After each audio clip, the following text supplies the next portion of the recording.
Alors Didier, aujourd'hui tu nous présentes, c'est la première fois que tu nous présentes un diptyque avec la même thématique, même quasiment le même plan, sur la même tour. Et pourquoi as-tu fait ce choix-là?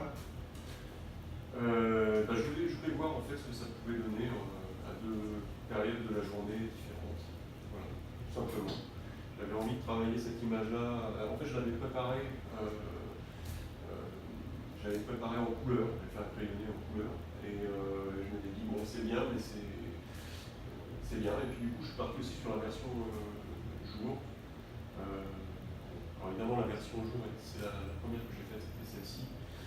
La difficulté étant, quand on passe à la version du soir, de retrouver toutes ces marques et de mettre les immeubles complètement droits.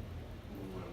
Je vois que tu as un travail sur celle de nuit, tu as particulièrement un travail de lumière et de miroir, qui est assez incroyable, quoi. Rien que quand on voit l'avion, l'aéronef qui est devant, avec tout ce travail de réflexion de la lumière, ça va être un travail de fou, Didier. Non, en fait, l'idée c'était de faire un objet volant. Donc le premier qui a été fait, c'est celui-ci. Et puis évidemment un équivalent, je dirais peut-être un peu plus calme et plus paisible au niveau de la vitesse, on va dire, pour le soir. Il y a une période qui se calme un peu, avec cette espèce d'aéronef un peu plus dirigeable. Donc celui de jour, effectivement, est un espèce d'engin rapide.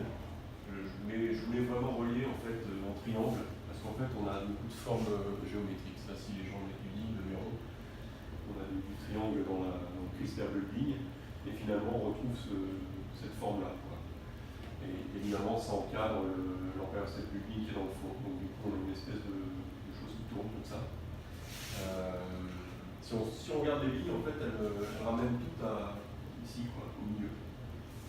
On a ça, on a le pont derrière.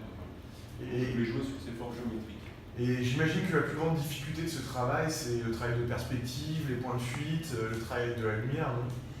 Oui, c'est le côté plus barbant, je dirais, quand on construit une image comme ça. Et puis petit à petit, on se détache de la technique et de la perspective et tout ça. Évidemment, il faut l'avoir toujours je dirais, dans la tête, en arrière, mais on avance plus vers une démarche plus de peinture, en fait. Quand l'image est bien calée, tout est bien en place, on commence à faire des effets qui sont beaucoup plus libérés. Merci beaucoup, Didier.